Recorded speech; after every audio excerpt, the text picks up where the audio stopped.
The film begins by showing a rainy night scene in which a woman named Jennifer is being pursued by a mysterious man.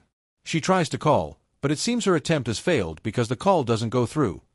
Jump to seeing a white pickup truck approaching, she immediately runs away from the place and enters a public restroom there. While the mysterious man is checking the toilet, she manages to escape and makes her way back to her car. But as it always does in this very moment, the car refuses to start, causing her even more panic as the mysterious man suddenly appears in front of her. Fortunately, the car's engine is able to start after several attempts. She quickly presses the gas pedal, but the car moves backwards instead, and it turns out that the car has been connected to the car behind using a cable. Since she has no other choice, she decides to get out of the car and runs from there. But unfortunately, she is struck and knocked unconscious by a passing car. Jennifer is then immediately taken to the hospital for emergency treatment, and the medical staff mentions that she doesn't have an ID card with her. While the doctors are attempting to save her life, her husband, named Russell Williams, arrives at the hospital and rushes inside to see his wife, but he is not allowed to go inside. Soon after, the nurse master informs Russell that the accident caused the bleed in Jennifer's brain, resulting in amnesia, in which she is unable to recall the events from the previous night or even her previous life. The following day, Russell Williams meets with a detective named Frank Page, and he is interrogated about his wife's alleged incident. To this point, the detective is wondering and tries to find out what his wife was doing in the rest area alone, in the middle of the night with no ID. Russell explains that his wife only went to get groceries for dinner that night, and after that he didn't hear anything from her. He also says that they didn't have any problems before that. The detective then informs them that Jennifer's car is missing, and he will try to start finding out about the car first. Before he leaves, Page hands him his business card and expresses a wish to talk with his wife once she has woken up. After a few days in the hospital, his wife finally regains consciousness, and she sees flowers with a note from her husband. Not long after, she is visited by her husband, but Jennifer's amnesia causes her to become traumatized. Russell then introduces himself to her and tells her that her name is Jennifer Williams. In order to help her in regaining her old memories, he shows Jennifer a photo of the two of them. Russell then begins to talk about their past, where they both used to work in the same place before. Jennifer appears to be excited to hear about their past, and she inquires about her parents as well. Russell, however, responds with a sympathetic expression, explaining that Jennifer's parents died in a fire 2 years ago. Meanwhile, the detective is interrogating the driver who hit Jennifer the previous night. The driver tells Page that he didn't see anyone else at the time, but he mentions that he noticed a white pickup truck that was pulling the car by cable at the time of the accident. He also finds it strange, as he has just remembered that pickup truck. The scene then moves to an unknown man going to the hospital with flowers to meet Jennifer. But the nurse only allows a family member to come to visit her at this moment. The man simply says that he is just a concerned party who is at the scene of Jennifer's accident, and hopes the flowers will be delivered to Jennifer. As he walks away, Russell looks at the man with suspicion from a distance. The next day, Jennifer appears to be able to get along with Russell, and the two of them spend the rest of the day together in the hospital. After a few days in the hospital, Jennifer has now been given permission to be discharged, and has been provided with a cane due to the fact that her leg has not yet recovered. After that, Jennifer is now brought by Russell to their house in the mountains. When they get home, Russell takes Jennifer through all of the memories and activities that they had previously enjoyed there. First, he tries to assist her in gradually regaining her memory by having her look at their wedding photograph. Jennifer then begins to wander around the house, but it appears that her bad memories are suddenly resurfacing in her mind. As a result, it always makes Jennifer feel uneasy since she still can't remember what had really happened to her. While Russell is cooking food for Jennifer, he suddenly gets a phone call from Detective Page, so he rushes out of the house to get a better signal. To this point, Detective Page informs them that they still haven't found his wife's car. He did interrogate 2 men who claimed to have seen a white pickup truck near the scene, and one of them thought maybe the truck was pulling his wife's car.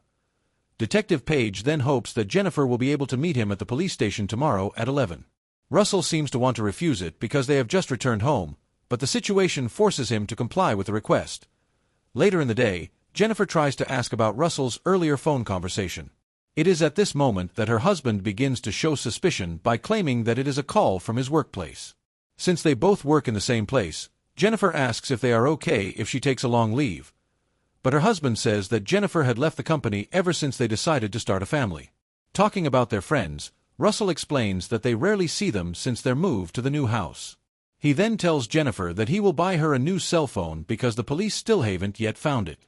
The scene then moves to a man who had previously visited the hospital with flowers. Just as he is about to go inside the house, Russell suddenly appears from behind and asks what his purpose was in sending the flower. At this point, Russell doesn't wait any longer to show his psycho nature by hitting and killing the man, because he cannot see anyone else wanting to see his wife. He then takes the man's body to his home and buries it in the backyard of his house.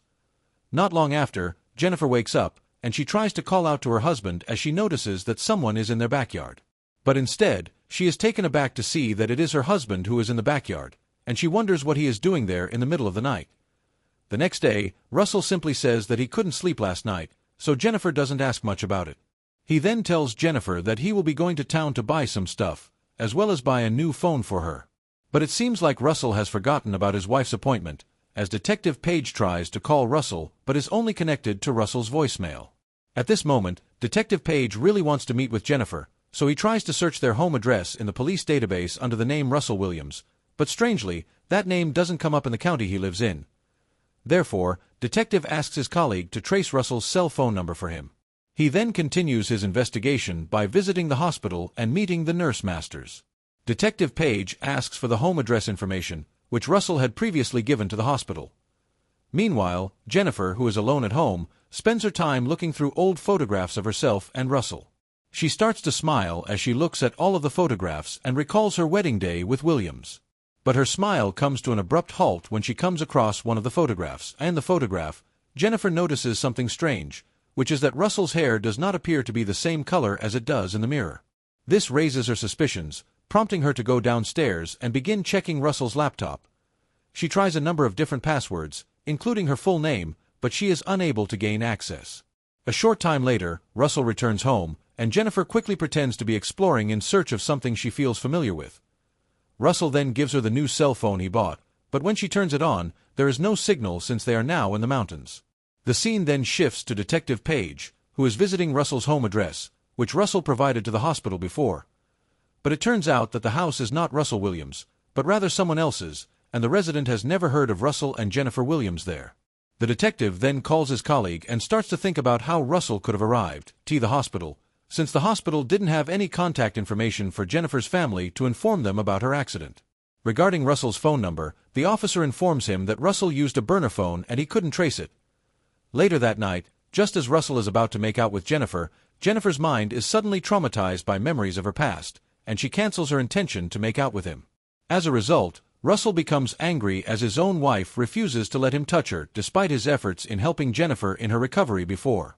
Feeling guilty of what he said, Russell apologizes and goes downstairs to keep an eye on Jennifer on his laptop. In the police station, Detective Page contacts the nurse masters and asks for surveillance camera footage of the hospital. He asks security to find out if there is any footage of the white pickup truck with a winch the night Jennifer came. At this point, Detective Page is wondering, since Jennifer had no ID with her, how did Russell prove that he was her husband that previous night? The nurse masters then explain that the doctor's note states that he showed some family photos and identified a back tattoo. As the detective learns this, he notices that Jennifer's back does indeed have a tattoo in one of the photos. After that, he receives an email from hospital security and immediately starts to check it. And this is where some of his big questions are answered, once he discovers that the pickup truck that the witness claimed earlier actually belonged to Russell. The following day, Detective Page tries to visit a tattoo parlor in the area and inquires about the meaning of the tattoo design in the photo. The man tries to check it out and says that the tattoo design means a name for Alan. Detective Page then begins searching for Jennifer's identity in the database by exchanging Jennifer's last name with Alan. Using Jennifer's maiden name, he now knows that Jennifer shared a house with her parents in San Jose, so he rushes to that address right away. But after he arrives to that address, he finds that the door to the house has not even been closed. He tries to enter and notices that the house seems to have been abandoned for a while. At this moment, he begins to smell something bad, and that's when Jennifer's parents are found dead in horrific condition. On the following morning, while Russell is taking a shower, Jennifer, who is already filled with suspicion, tries to take his wallet and hide it. She then asks Russell to buy some groceries for her to cook for dinner. After Russell has left, she then checks his wallet and finally finds her driver's license card with a maiden name. Meanwhile, Detective Page continues his investigation by visiting Jennifer and Russell's workplace. One of the staff there informs him that Jennifer and Russell had quit their jobs before their wedding. The man then shows Page a photo of Jennifer and Russell Williams when the company is holding a staff retreat. Well, everything is finally answered as the detective knows that the man who brought Jennifer home is not her husband. The man is even in the same photo with the real Russell Williams, and his name is Ryan Garrity, their co-worker. Detective Page then asks for any contacts that could help him find the man, without disclosing what is going on. Jennifer, on the other hand, rushes down to Williams' office, and it turns out that the laptop's password is her maiden name. At this point we and Jennifer get to see how Ryan begins his photo editing process, and Jennifer finds the original and unedited photo of Russell Williams. She finally remembers her real memories with her real husband and realizes that the man responsible for her traumatic events is Ryan. Unfortunately, Jennifer intends to contact someone, but the internet tells her not to do so, and she sees that the internet cable has been cut. Ryan Garrity, on the other hand, has just realized that he has left his wallet, and he is forced to return home. Meanwhile, Jennifer rushes out of the house and searches for a signal on her cell phone, only to find that her cell phone has been tampered with by Ryan. She continues to run, but she trips and falls near the spot where Ryan had buried the man's body. Ryan then appears out of nowhere and hits her in the head with a rock. Jennifer is brought back to her bedroom, and she then asks what Ryan had done to her husband. As Ryan hears this, he immediately chains Jennifer's leg and heads out to get some supplies. Short time later, Jennifer wakes up from her unconsciousness and tries with all her efforts to let go of her leg. As she manages to free her leg, she comes out of the room and goes to the garage, where she can smell the stench there. It turns out that her car has already been hidden in the garage, so she tries to check the car and eventually manages to find her cell phone. Shortly after, Ryan returns home from the supermarket, prompting Jennifer to hide in the car. Ryan then opens the trunk of the car, and it turns out that the stench is coming from the body of the real Russell Williams, which had been in the trunk. After Ryan comes out, Jennifer rushes back into the room, but she doesn't have enough time to tie her leg back, and instead has to cover her legs with a blanket. During their conversation, Ryan takes a suspicious look at the blanket that covers her feet and attempts to open it. Fortunately, at the same time, they are startled by the sound of the front gate bell, and it turns out that their guest this time is Detective Page.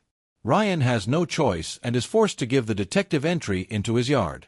As he gets in, Detective Page looks around and sees the Williams family nameplate. Well, he then reveals that the Psycho Man has also changed his family nameplate to the Williams family. Moreover, the detective is finally able to track down a white car, which is the only hint provided by the witnesses. Jennifer tries to call out to the detective, asking for help, and tells him to go to the back door. But just as he is about to walk into the house, Ryan bursts in from behind him and knocks Page unconscious. At this point, Jennifer doesn't have time to do anything, and Ryan takes her back to her room. He then goes out to take care of Detective Page and grabs a rope. After that, he returns to the room and ties Jennifer's hands. Ryan eventually tells her everything about her memories, including the fact that he had always admired Jennifer before. Jennifer had been on his radar for a long time, and he had been stalking her and become obsessed with her over the years. But in the end, his efforts are futile because Jennifer chose Russell Williams over him, which made him furious. So he chose to kill Jennifer's parents, Russell, and anyone else who could get in his way. In fact, he should have killed Jennifer as well, but his plans change when he discovers that Jennifer is suffering from amnesia. Detective Page turns out to be inside the locked freezer, and he's trying to break the freezer door. While Ryan goes downstairs to move the detective's car and get some water, Jennifer tries to grab a lighter to burn the ropes that tie her hands. It takes her a little effort to let go of herself, and she is able to burn the ropes before Ryan comes into the room. Ryan, who has just walked inside, realizes that she is no longer there. From behind, Jennifer slowly approaches and hits him until he passes out. Jennifer then runs away from there and forces herself down the stairwell as quickly as she can, causing her to trip and fall. The rush of adrenaline coursing through her body encourages her to keep stepping out of there. Unfortunately, Brian has still managed to get to his feet, smashing the locked door and starting to chase Jennifer. Meanwhile, the detective manages to get out of the freezer and forces himself to put an end to this madness. At this moment, Ryan and Jennifer are already in the forest, where Jennifer is doing everything she can to avoid Ryan. Jennifer then tries to hit Ryan from behind, but it doesn't work, and she rolls back down the ground like she did on the stairs before. After being caught by Ryan, Ryan looks like he really wants to end her life, but Detective Page suddenly appears and pushes Ryan to the ground. As the detective is struggling to fight Ryan, Jennifer takes the gun and tries to shoot Ryan, and in the end, she is able to help the detective by shooting and killing Ryan on the spot. 3 months later, Jennifer is now able to walk normally again, and she is paying a visit to Detective Page. The detective informs her that he will be moving to a new place and dating his divorcee. Before the film ends, Detective Page hands her a letter from Russell Williams, which he received from the boss of their previous office. Jennifer then reads the letter, which states that Russell will always love her regardless of what will happen in the future.